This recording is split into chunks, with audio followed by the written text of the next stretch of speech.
नमस्कार मंडळी. तर आज मी एक नवीन कविता घेऊन आलेली आहे. आज आपण आजीच्या कविता या सदरातली कविता नाही ऐकणार आहोत. आज आपण ऐकणार आहोत एक नवीन, सध्या पाऊस चालू आहे आणि इंदिरा संत यांची एक कविता आहे पावसावरची, नको नको रे पावसा. ही कविता मला खूप आवडते आणि आज म्हटलं खूप पाऊस आहे, छान वातावरण आहे, तर ही कविता एकदा वाचावी. तर आपण आज ऐकणार आहोत कवयित्री इंदिरा संत यांची एक छानशी कविता, नको नको रे पावसा. तर बाहेर पावसाळी वातावरण आहे आणि या पावसाळी वातावरणाचा घरात काय परिणाम होतो, एका गृहिणीच्या मनात कुठल्या विचारांचे वारे वाहत असतात, याचं एक सुंदरसं शब्दचित्र या कवितेत इंदिराबाईंनी रेखाटलेलं आहे.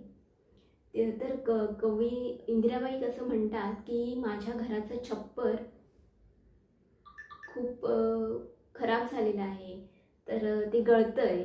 तर या पावसात तू जर असा पडत राहिलास तर माझ्या घरात सगळीकडे पाणीच पाणी होईल आणि ते पाणी साठवून ठेवावं एवढी भांडीसुद्धा माझ्याकडे नाही. त्यामुळे हे वरुण राजा, तू बरसू नकोस. माझ्या दारासमोरच्या नाजूक सायलीचं सुद्धा खूप नुकसान होईल. घरासमोरच्या अंगणातल्या वेली त्या मातीत मिसळून जातील. माझा सखा जो बाहेर गेलाय, कामासाठी गेलाय, त्याला तू परत आण, त्याला तू माघारी फिरव. त्याला त्या प्रवासाला जाऊ देऊ नकोस, त्याला त्रास देऊ नकोस. तू 8 वेशी बाहेरच्या 8 कोस दूर आडवा वाहत जा आणि तुझ्याबरोबर या बरसणाऱ्या मेघांबरोबर विजांना सुद्धा चमकू देत, जेणेकरून माझा सखा प्रवासाला जाऊ शकणार नाही आणि तो परत माघारी फिरेल. असं आर्त विनवणी इंदिराबाईंनी या कवितेतून केलेली आहे.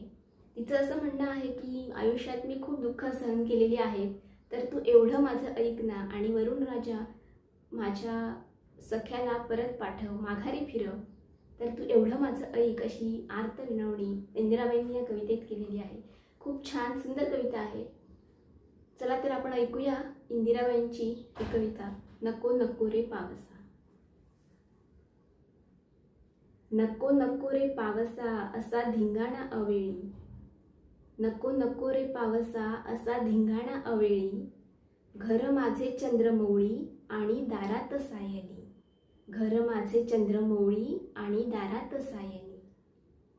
नको नाचू तडा तडा असा कौलारावरून, नको नाचू तडा तडा असा कौलारावरून, तांबे सतेली पातेली आणू भांडी मी कोठून, तांबे सतेली पातेली आणू भांडी मी कोठून. नको करू झोंबा झोंबी माझी नाजूक वेलण, नको करू झोंबा झोंबी माझी नाजूक वेलण, नको टाकू फुलमाळ अशी मातीत लोटून, नको टाकू फुलमाळ अशी मातीत लोटून.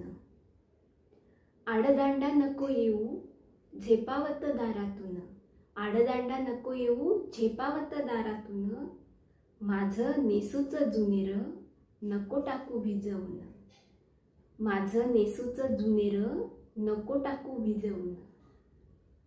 किती सोसले मी तुझे माझे एवढे ऐकना, किती सोसले मी तुझे माझे एवढे ऐकना, वाटेवरी माझा सखा त्याला माघारी आणाना, वाटेवरी माझा सखा त्याला माघारी आणाना. वेशी पुढे 8 कोस जारे आडवा धावत, वेशी पुढे 8 कोस जारे आडवा धावत, विजेबाई कडाडून मागे फिरव पांथस्त, विजेबाई कडाडून मागे फिरव पांथस्त.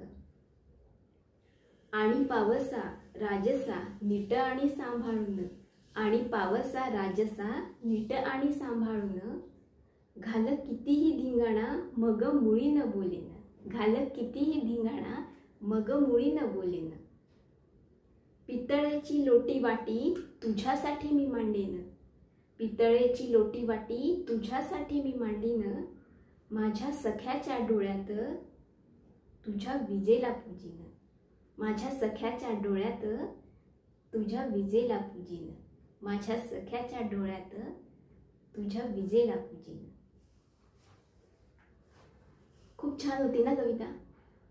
इंदिराबाईंच्या सगळ्याच कविता खूप छान असतात आणि ही सुद्धा एक मला आवडणारी पावसाची छानशी कविता होती. तुम्हाला कशी वाटली कमेंट करून मला नक्की सांगा. आणि आजीच्या कविता या सदरातील पुढची कविता मी लवकरच घेऊन येईन.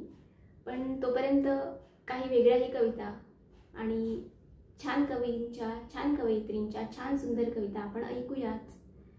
तर भेटूया अशाच एका छानशा कवितेसोबत पुढच्या व्हिडिओमध्ये. तोपर्यंत चॅनलला सबस्क्राईब केलं नसेल तर सबस्क्राईब करून घ्या आणि बेल आयकॉन प्रेस करायला विसरू नका. आपण भेटूच पुढच्या व्हिडिओमध्ये. तोपर्यंत काळजी घ्या.